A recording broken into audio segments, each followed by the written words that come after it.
everybody, welcome back to our channel. Thanks again for clicking on this video. I'm Sean. I'm Billy. And we're Free to Roam. You guys know that we have just reached our 1 year nomadiversary 1 year! on June 1st. Yay! So this week we'd like to kind of just sit down and talk to you, give you our thoughts, the good, the bad, the ugly, and everything in between. So check out our video. Roll the intro.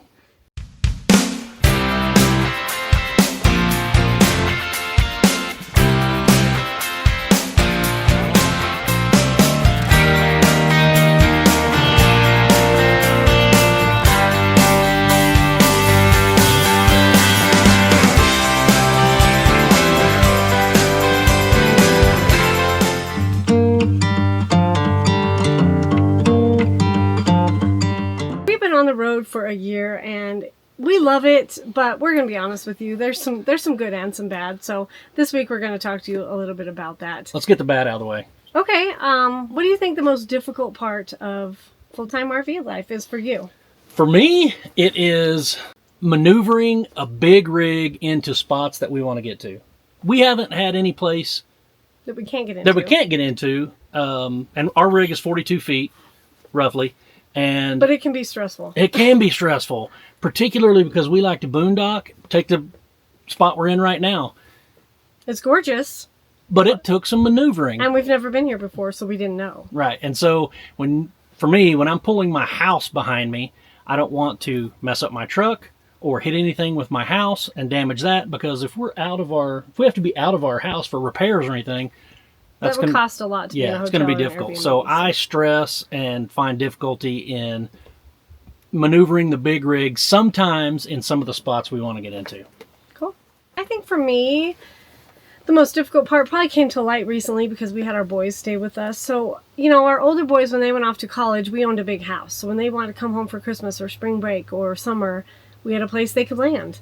It's different for Brody because he graduated high school and we hit the road. So that poor kid doesn't have a house to come home to unless he comes and finds us and crashes on our couch. So I feel bad that we don't have a home base for him to come home to and crash with us when he needs that break. But definitely a different experience for him. We're making it work, and he's pretty resilient and pretty laid back, so he doesn't mind. But that was a little difficult for me, honestly. So. All right, what's next, hon? I think the next thing we should talk about is biggest mistakes we've made or lessons we've learned during a full-time RV life. Wow. Okay. I know mine right off the bat because it was a pretty good one. So. Yeah, me too. Okay, mine is travel day is stressful. If you guys full-time RV, or if you RV at all, you know that travel day is stressful. So we had a spot we knew we were going to, but we had walked it, but walking it and putting the RV in it are two different things. And when we got to it and tried to back the RV into it, it was a lot steeper and scarier than we thought. So I thought, I'm going to get some content, and I'm filming with our GoPro, and we were tense and we were stressed, and I set it down on a picnic. I think you might have been cursing at me. No. Anyways, I set the GoPro down on a picnic table in that spot and proceeded to help Sean figure out that spot wasn't going to work for us. So we drove off to another spot, and I jumped in, and guess what? We got a new GoPro. I left the GoPro sitting on that table and didn't even realize it till the next day. And we went back and it was gone. So somebody out there got a brand new GoPro. That was my biggest mistake. And the lesson I learned there was no distractions during travel day. I know it's good to get some content sometimes on travel day, but when it's time to focus and pay attention, you got to focus. You got to put the distractions away. No phone, no camera, all that stuff. So that's probably why you don't see a lot of our stressful travel days, because I don't film those. We don't film that. It's not pretty, and B, I don't want to be distracted. So. Yeah. We don't not film it because we're trying to hide it from people that we have stress or mistakes. We do have mistakes, and we do have stress. It just gets expensive if you make mistakes like that. And we need to focus. Yeah.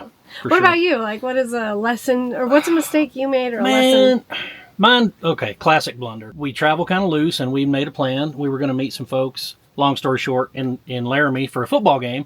So we were going to camp in the Vedavoo area, which is a popular area, and during football season. Between Cheyenne and Laramie in the mountain there. Yeah, and it's a popular area anyway. I think it was September. In the fall, it's September, so you got hunters and campers and other people like might be trying to go to the football game, whatever. We arrived on Friday afternoon.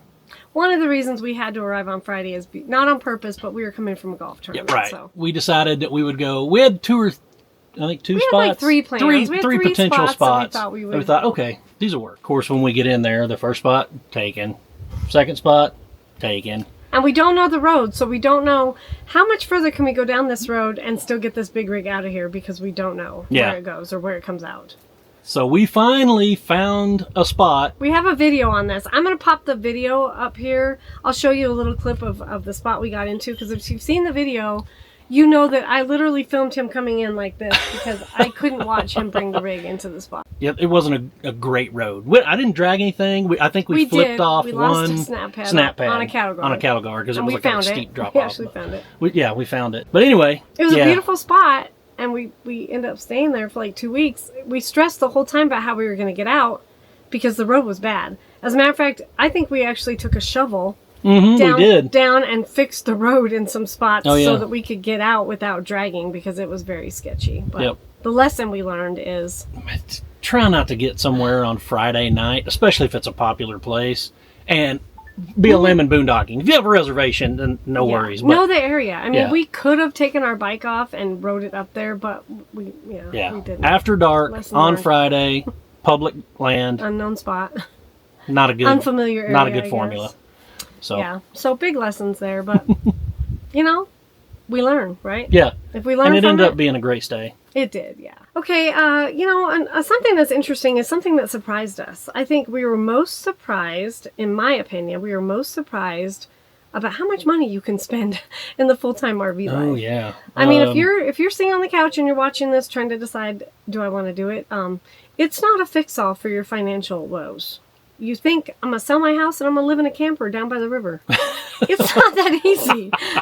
It's not. And I live in a van down by the river. We're very rarely down by the river. It costs a lot to RV. I mean, we try to be very frugal because we love boondocking, so we stay for free as often as we can. Yeah. But it can get costly. Yeah, I'm going to agree with Billy on this one. That was the surprise, is that it's not cheaper than your sticks and bricks. No, I'll put it that way. For us. Not at all. Most people think you can make it a little cheaper, and you probably can, and we do our best. Intentionally. If you're intentional with your spending and budgeting, you probably can. But everyone falls into that first-year trap of having a few too many vacation-type stays. It was definitely we definitely treated the first year as vacation with spending and travel and... Yeah. So surprisingly, we've got to rein it in. Go ahead and hit that subscribe button or the bell to notify you, because next week's video... we're going to go in depth on what we spent. We're going to break it down for you guys, and we're going to be real, and we're going to shock you because we shocked ourselves. We're going to break down what we spent full-time RVing for our first year. Stay tuned for next week's video. Yeah, if you're not subscribed, hit the notification bell, and then you'll know when that video comes out. You'll see how surprised we were how much we spent. Okay, what's next? You tell me. Let's talk about the best parts. The best parts, in our opinion, after a year on the road of full-time RV life. What do you got? To people. Yes. Man, we have... Dang, that was one of my answers. Okay, I'll come up with something else. Man, we have met so many cool people. Yes. Like-minded people. Just awesome, good-hearted, good, down-to-earth people. And friends we will have forever. Oh, yeah. The best thing is meeting people. Because I'm telling you, whether it be at a rally or just parked at a campground or out boondocking... you come across people that are so good-hearted and down-to-earth, and you could just sit and visit with them forever because everybody enjoys this lifestyle. Put yourself out there. If you're somebody that wants to go and just be in your camper or be in your campsite and kind of be alone, hey, more power to you. You do you. But the best part for me is not being afraid to just put yourself out there, meet some new folks. The rallies have been awesome. We've been to 2 rallies in this first year. We went to the United Rally. We probably have a video about that you can check out. And then we went to the Texas Alley Rally, which was more of a owners empowerment, owners rally for Alliance. And man, we just had a blast. Yeah. And it was because we met so many cool people. And like Sean said, you have to put yourself out there. It was difficult for me at first because I'm a little introvert when it comes to meeting new people. But once we did... man, we've got friendships that are going to last a lifetime. And as we travel across the country, we know friends that are in certain places and we're like, hey, let's meet up. And we do. We have met up with so many people along the way. Just let's have drinks, let's have dinner, let's camp together. I cannot rave enough about the friendships that we have made out on the road. So that's definitely one of the best parts of RV life. Okay. Now you chimed in on mine. What about yours? Okay, I think since he took people, I'm going to have to pick the fact that my view gets to change whenever I want it to. I mean, look at the view behind us, you guys. We are camped here for free. We are in South Dakota in the National Forest, and it is gorgeous. That's not a green screen. No, it's real, and that's our scenery. Every morning, if I choose to, I could wake up and look at something totally different. Mm-hmm. And I love that, because if your view ever gets old, you can move. I also love the fact that if you don't like your neighbors, you can move. To me, that's the best part, is we're free to roam. I see what you did there. I know. Anyways, we are free to go wherever we want and do whatever we want in this great country, because it's amazing and it's beautiful. Oh, yeah. What is your favorite thing? If you're out on the road now watching us, yeah, comment below, like, what is the best part for you? So, coming from best part of RV life and the places we get to go, mm-hmm. What's the favorite place that we've been this year? What's man. your favorite place that we've been this year? Well, I'm going to have to say this place that we're at now, not only because we got a great boondocking spot, but because I just love this area. We're in the Black Hills. We're in the Black Hills, South Dakota. We're just outside Custer. We can run up to Mount Rushmore, Crazy Horse.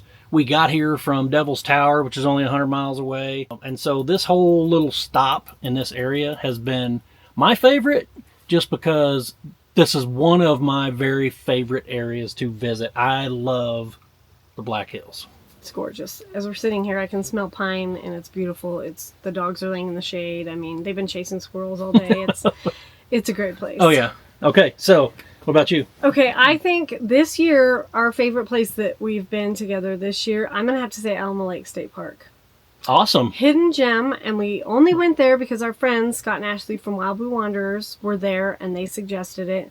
Great state park campground. Just beautiful. The scenery around there was gorgeous, and it was great campground, actually. So yeah, the Arizona state parks in general are very nice, and this one did not disappoint. Yeah. I'll show some video of where we parked at, but awesome, great spot. And we went there last minute, like we all. Oh yeah, we don't pretty plan. much everywhere we go. We don't plan, so we talked to them on the phone. We're like, we're coming. We had another like, destination okay, in mind on that travel leg, and we're like, hey, our friends are over here. Maybe we could stop over there and hang with them. So, well, been on the road for a year. What do you want to do better in year 2, or what are we going to improve or differently, or do differently? Maybe not better, but differently. Yeah.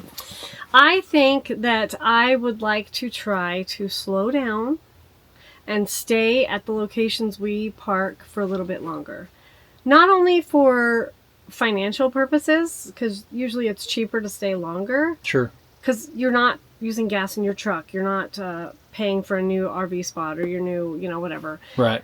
I would like to just try to enjoy the places we park at, because places like this that are gorgeous, I would love to stay here for 2 weeks, So yeah, sure. I think we went fast and hard our first year because we were trying to visit people and trying to follow Brody around and play golf and trying to see places and get to this rally and get to that rally. And I just want to slow down this year. Even if we're still watching Brody play golf, I think we'll go a little slower in the off season. Yeah. Winter, I would like to park at places for longer. I'd like to try to do a week or 2 at locations that we really love. Awesome. Honestly, what about you? I was a computer guy in the Air Force, so more of a tech person. So I'm not super maintenance oriented, I guess. And so what I want to do is be better about that. I want to dive in, and I've got at least a handful of friends that are RV techs, and they have been so great about sharing information and helping me just be a better RV owner.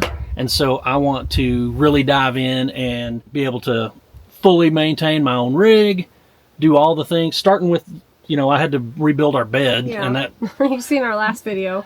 Thankfully, yeah, Sean did call some friends and get some advice, but thankfully he was able to rebuild that bed on his own. And so it may seem like secondhand to some of you guys that have, maintained things your whole life, but for me it's kind of new. And so I really enjoy it, and I want to be better about it. And so I may even try to attend the fundamentals course at NRVTA. All right, babe. So We've talked about the good and the bad and being on the road for a year. Mm-hmm. A little over a year ago, we were sitting where a lot of you are on the couch thinking about doing this, and we were watching YouTube videos, and we were trying to decide if we wanted to do it. So what's some advice that you would give to somebody sitting out there watching, trying to decide if full-time RV life is for them? If you're to the point where you're watching several channels, you're taking notes, you're thinking you might want to do this, my advice would be you just wasted a day waiting to get on the road. Time is so precious, you cannot get it back. So if you're thinking about this lifestyle, just do it. Money comes and goes.